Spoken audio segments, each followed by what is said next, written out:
18 தர்பார் வந்துட்டாயா.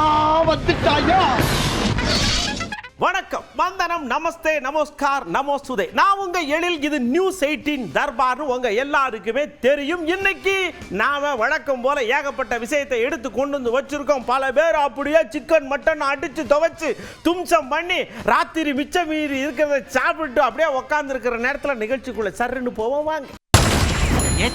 சீனுப்பு அடுத்தது இப்ப நாம செம சினிமாக்குள்ள போறோம்.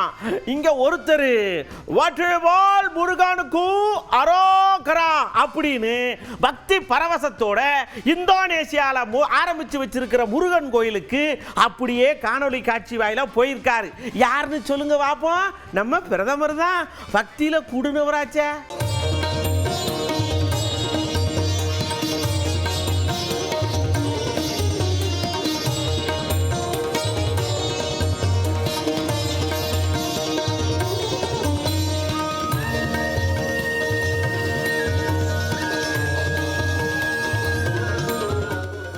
வெற்றிவேல் முருகனுக்கு ஹரோஹரா. வெற்றிவேல் முருகனுக்கு ஹரோஹரா. மெட்ராஸ்ல தான் புலங்காகிதம் அடைஞ்சு எங்கடா போவோம்னு எல்லாம் சுத்திட்டு திரிவாங்க. கேபி ஸ்ட்ரீட்னு ஆரம்பிச்சாவ. இப்போ கடக்கோடியில் இருக்கிற தேனியில அங்க குழு குழுன்னு இடம் இருக்கும். அங்கேயும் கேபி ஸ்ட்ரீட்னு ஆரம்பிச்சிருக்காங்க.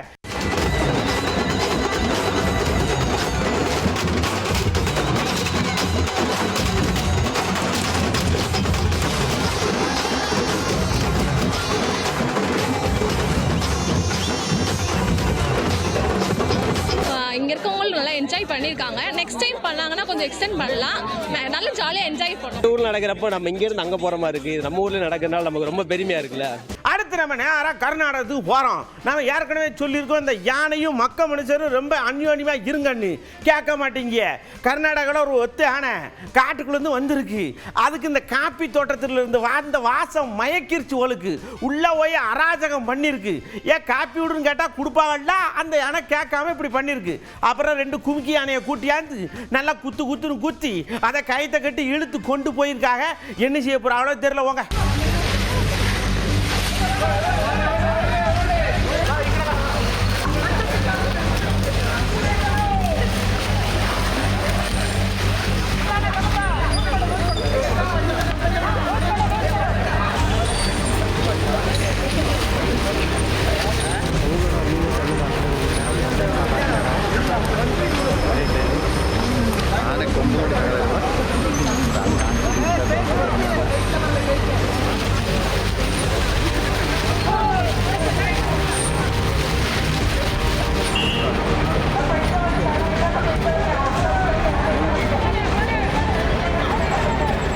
வெள்ளக்காக்கா மல்லாக்கா பறக்குது அப்படின்னு சொன்ன உடனே எல்லாம் பிராடு பை அப்படின்னு எல்லாரையும் சொல்லுவாங்க. தஞ்சாவூர்ல ஒரு வெள்ளக்காக்கா பிடிச்சிருக்காங்க. எல்லாரும் அதிசயமா பார்க்காங்க. ஒரு வேளை இது நல்லா இந்த கிரீம் போட்டு வெள்ளை விளையாடுன்னு மாறிடுச்சோன்னு கூட சில பேருக்கு டவுட்டா இருக்கும் போல் இருக்கு.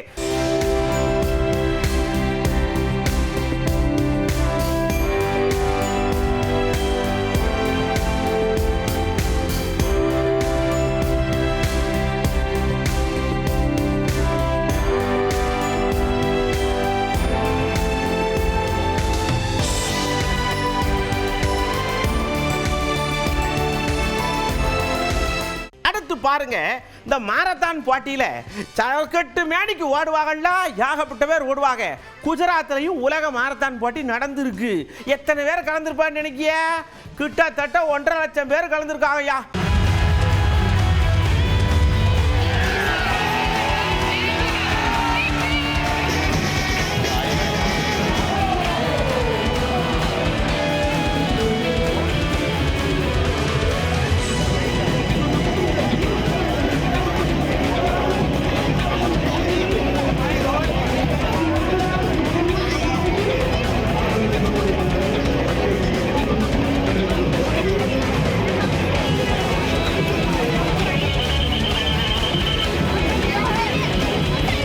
ஒரு கொண்டாட்டத்துக்கு ஒரு காரணம் வேணும். அது என்ன காரணமாக வேணாலும் இருந்துட்டு போகிறான் அப்படின்னு இளசுகளுக்கு ஒரு மைண்ட் செட்டப் இருக்கும். ஆனால் கட்சிக்காரர்களுக்கு தான் தலைமை ஆரம்பித்த கட்சி அடுத்தடுத்த ஆண்டில் போனமிச்சுடா கொண்டாடுவாங்கல்ல. நம்ம விஜய் ஆரம்பித்த தாவேகா கட்சி 2வது வருஷத்தை எட்டி பிடிச்சிருக்கு. அதைத்தான் அவங்க கொண்டாடி தீர்த்திருக்காங்க.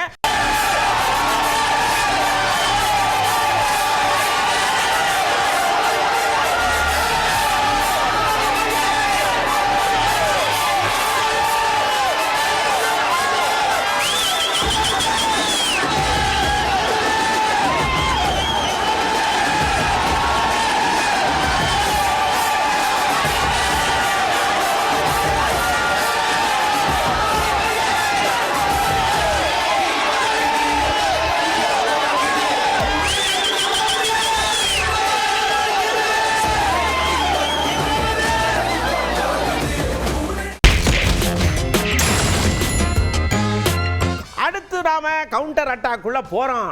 நம்ம அக்கா தமிழிசை அக்கா புன்முறுவலோட நிக்கிறாங்க. ஏன்னு தெரியுமா? அவங்க விஜயை தான் ஸ்ட்ரெயிட்டா அட்டாக் பண்ணுதாங்க. என்னன்னா, தம்பி விஜய் அரசியலுக்கு வந்தது நல்ல விஷயம்தான். ஆனால் ஒரு விஷயத்தை கேட்டுக்கிறேன் தம்பி, பனையூர்ல இருந்து பனியூருக்கு வர வேண்டும் அப்படின்னு தமிழ் இலக்கியத்தில் அடிச்சு விட்டுருக்காங்க. பனையூர்லயே இருந்துக்கிட்டு அரசியல் பண்ணக்கூடாது, பணி செய்ய களத்துக்கு வரணும். அப்போ தானே எங்களை மாதிரி ஆட்களை நேருக்கு நேரம் சந்திச்சு ஒரு குதூகலமாக இருக்குன்னு அக்கா பெரிய குண்டத்துக்கு போட்டிருக்காங்க. இன்விசிபிளாக இருந்ததுலேருந்து விசிபிளாக வரணும். இன்விசிபிள்னா பொலிட்டிக்கலி இன்விசிபிள். திரைத்துறையில் நான் சொல்லலை. இன்னும் பனையூரிலிருந்து பனியூருக்காக பணி செய்வதற்காக ஊராக செய்தால் அது சரியாக இருக்கும் என்பது. ஆதவ கட்டி அனைத்து மாரில் பாயல மடியில் பாய்ஞ்சுன்னு சொல்கிற அளவுக்கு இன்னொரு கட்சிக்கு போனால் அவ்வளவு மகிழ்ச்சியாக வரவேற்பார்களா? அதனால் நீ முன்னால் போ, நான் பின்னாலே வரேன் அப்படின்றதான் எனக்கு தோணுது. அதனால் திராவிட முன்னேற்ற கழக கூட்டணி, குறிப்பாக அண்ணன் திருமாவளவன் அங்கே இருப்பாரா, இல்லைன்னா முதல்ல ஆதவை அனுப்பிவிட்டு ஆதவனிடமிருந்து வெளியேறுவாரா என்று எனக்கு தெரியவில்லை. நாம ஒரு இடத்துக்கு போறோம். அங்க போய் உட்காந்து பார்க்கும்போது ஒரு விழாவில் ஒரு ஆசிரியர் அவருக்கு தகுந்த மாதிரி பேசுவார், ஒரு கவிஞர் அவருக்கு தகுந்த மாதிரி பேசுவார், அதே மாதிரி ஒரு அரசியல்வாதி அவருக்கு தகுந்த மாதிரி பேசியிருக்கார். நம்ம உதயநிதி ஐயா இருக்கார்லா, அவர் ஒரு கல்யாணத்துக்கு போயிருக்கார். மணமக்கள் நீடுழி வாழ்க அப்படின்னு வாழ்த்துனதோட மட்டும் இல்லாம அதிமுக பாசக மாதிரி நீங்க உறவில் இருக்கக்கூடாது, தெளிவா இருக்கணும்னு சொல்லி வாழ்த்திருக்கார். இதுதான் அரசியல் வாழ்த்துங்கிறது. ஈரோடு கிழக்கு இடைத்தேர்தலையும் நம்முடைய திராவிட முன்னேற்ற கழக வேட்பாளர் மிகப்பெரிய வெற்றியை பெறப்போவது உறுதி.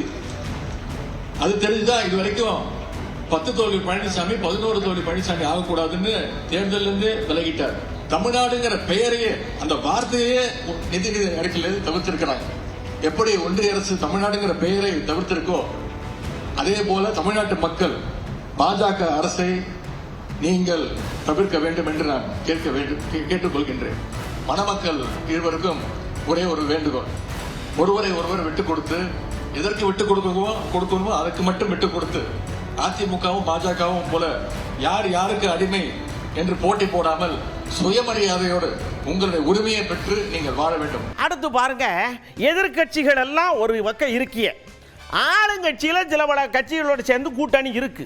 ஆனால் சிதறி கிடக்கிற எதிர்கட்சியெல்லாம் ஒன்னா சேர்ந்து அப்படியே நின்னா தான் ஆளுங்கட்சியை எதிர்க்க முடியும் அப்படின்னு ஐடியாவை விதைச்சது யார் தெரியுமா? நம்ம டிடிவி அண்ணாச்சி.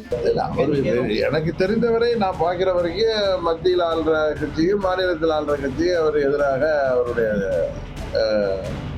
அறிக்கைகள் இருக்கிறதா தான் பார்க்கிறேன். கூட்டணிக்குங்க திமுகவுக்கு எதிராக இருக்கிற கட்சிகள் தனித்து நின்று அவர்கள் வாக்குகளை வீணடிக்காமல் சிதறடிக்காமல் தேசிய ஜனநாயக கூட்டணி தான் திமுகவுக்கு மாற்று சக்தி, அதற்கு ஆதரவளிக்க வேண்டும். பொதுவாக இந்த கட்சி அந்த கட்சி இல்லாமல் எல்லா கட்சிகளுக்கும் இன்றைக்கு இரட்டை இலை திமுகவின் வெற்றிக்காக பயன்படுத்தப்படுகிறது. அந்த சுயநல மனிதர்களை நீங்கள் அடையாளம் காட்டாமல் அவங்களுக்கு காவடி தூக்குனீங்கன்னா 26 தேர்தலுக்கு பிறகு பழனிசாமி அம்மாவின் இயக்கத்திற்கு 3 விழா நடத்துவதற்கு தயாராகி வருகிறார். தமிழ்நாட்டை ஒரு பேர ஆபத்து சூழ்ந்திருக்கான், எக்கச்சக்கமாக சூழ்ந்திருக்கான். ரொம்ப பயத்தோடையும் கவலையோடையும் ஒரு அண்ணாச்சி நம்மளை கூப்பிட்டு எச்சரிக்காம அவைய அதிமுக காரு யாருன்னு நீங்களே பாருங்க. இந்த திட்டம் ரத்து செய்வதற்கு இன்றைக்கு நீங்கள் துளி கூட பங்களிப்பு ஆற்றவில்லை என்று பகிரங்கமாக இந்த திருநெல்வேலி சீமையில இந்த சாமானிய தொண்டன் உதயகுமார் குற்றம் சாட்டுகிறேன். இந்த சுதந்திரம் போராடி பெற்ற சுதந்திரம். ஆக மீண்டும் நம்முடைய உரிமை நிலைநாட்ட, ஜனநாயகத்தை காப்பாற்ற ஒரு இரண்டாவது சுதந்திர போர் பிரகடனம் இந்த தமிழகத்திலே புரட்சி தமிழர் ஐயா எடப்பாடி அவருடைய தலைமையிலே போர் பிரகடனம் செய்யப்பட்டிருக்கிறது. அதற்கு இந்த திருநெல்வேலி சீமை மக்கள் முதல் குரலாக ஆதரவு குரல் தர வேண்டும். இந்த பழைய கார்கள்லாம் இருக்கலாம், அதெல்லாம் ஒவ்வொரு வீட்லையும் சேமிச்சு வச்சிருக்காங்க. யாருக்கும் கொடுக்க மாட்டாங்க. நீங்கள் கோடி ரூபா கேட்டாலும் கொடுக்க மாட்டாங்களா? அதில் பாருங்க இந்த விண்டேஜ் கார் ஷோன்னு சொல்லி இப்போ சென்னையில் வச்சுருக்காங்க. பழைய காரை பூரா வச்சு அணிவகுத்து பார்த்தா புது கார் வச்சுருக்கோன்னா அதை பார்த்து வாயப்பழக்காங்கன்னா பார்த்துக்கோங்க.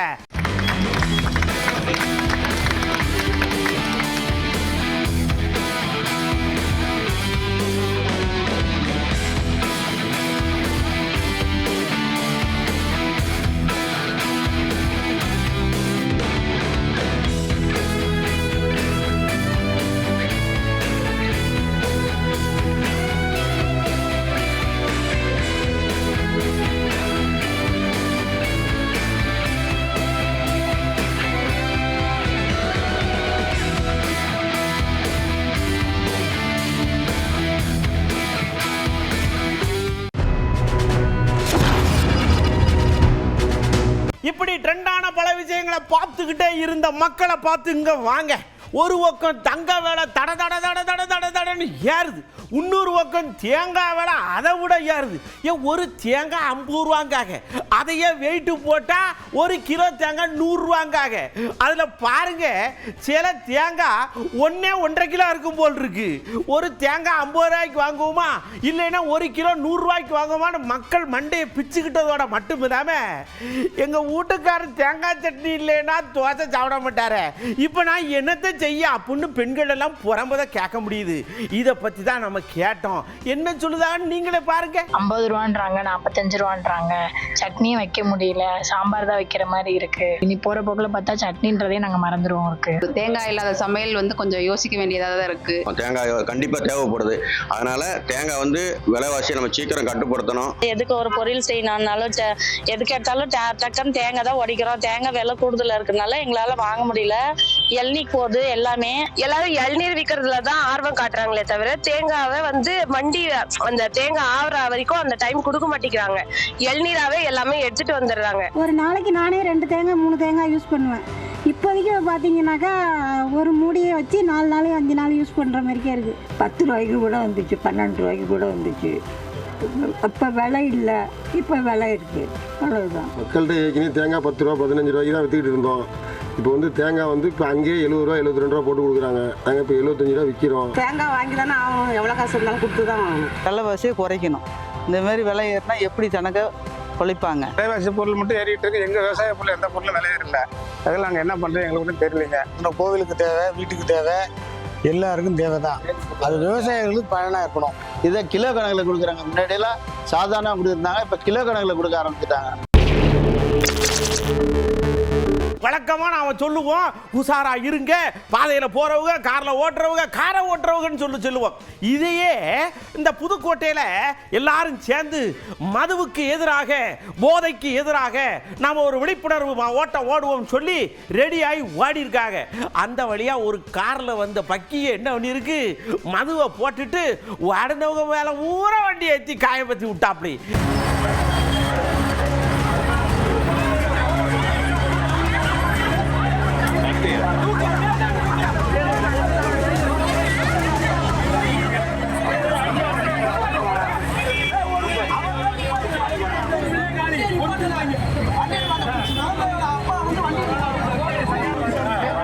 கன்னியாகுமரியில் இப்படித்தான் ஒரு தம்பி கயிறை பிடிச்சி சர்ன்னு போயிடாரு. எல்லாரும் பார்க்காங்க, யாத்தி எப்படி போறான்னு. கடைசியில் பார்த்தா அவன் திருட்டு கொட்டாயா இருந்திருக்கான். கயிறை பிடிச்சி உள்ளே இறங்கி திருடி சர்ன்னு கயிறு வழியா போயிருக்கான்.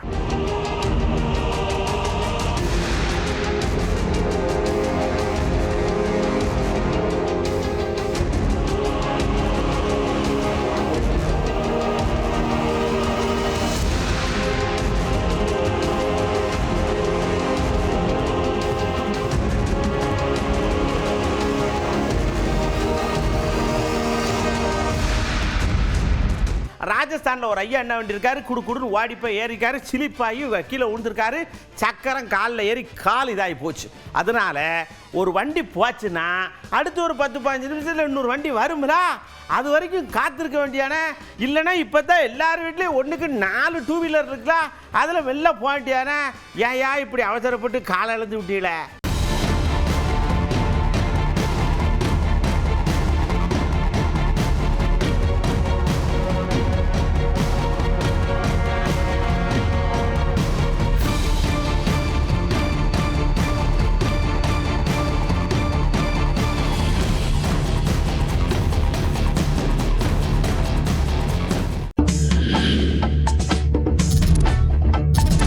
மதுரையில் போய் இறங்குறோம். அங்கே பார்த்தீங்கன்னா பூரா நல்லா கொம்பை வளர்த்துக்கிட்டு நல்லா கிண்ணனு கடா இருக்கு. எதுக்கு எல்லா கடாயும் இங்கே வச்சிருக்கேன்னு கேட்டோம். தம்பி மற்ற விஷயத்தை தான் பாக்கியே, இந்த கிடாயை வச்சு நாங்கள் முட்டு போட விடுவோம், வேமா ஓடி வந்து பொட்டுன்னு முட்டு பாருங்க, பார்க்க நல்லா இருக்கும், சில நேரம் பயமாக இருக்கும், ஆனால் அதுக்குள்ளே தான் நம்ம மண்ணோட சொர்க்கம் இருக்குன்னு சொல்லுதாவ.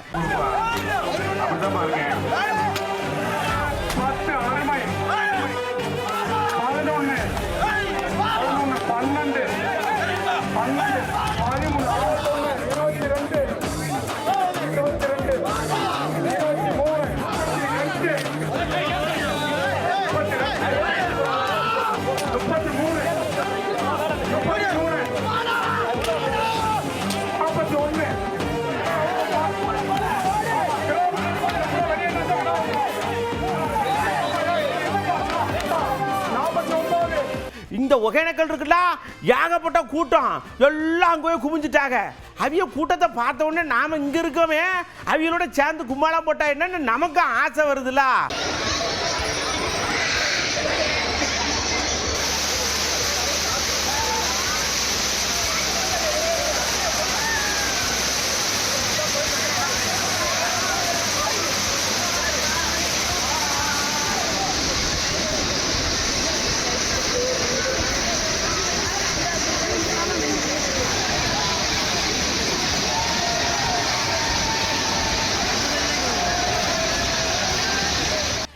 பாருங்க, சொர்க்கத்தை சுவத்துல காட்டுறாங்க. எங்க காட்டுறாங்க தெரியுமா? டெல்லியில இந்த இந்தியா கேட் இருக்குதா, அந்த சுவத்துல இந்த தேர்தல் விழிப்புணர்வு பத்தி ஒரு வீடியோ போடுறதாக, அதுல காட்டுதாகயா.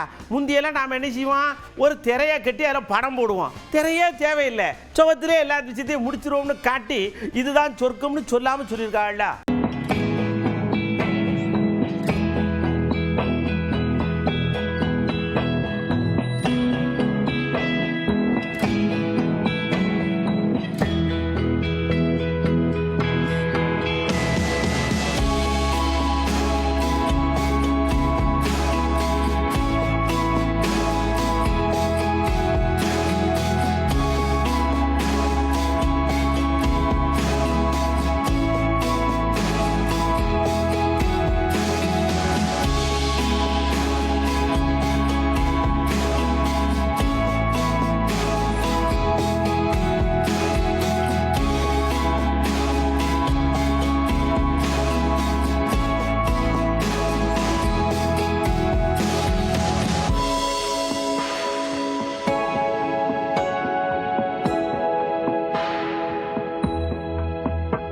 பார்த்தீங்கல்ல, சூப்பராக இருந்துச்சா?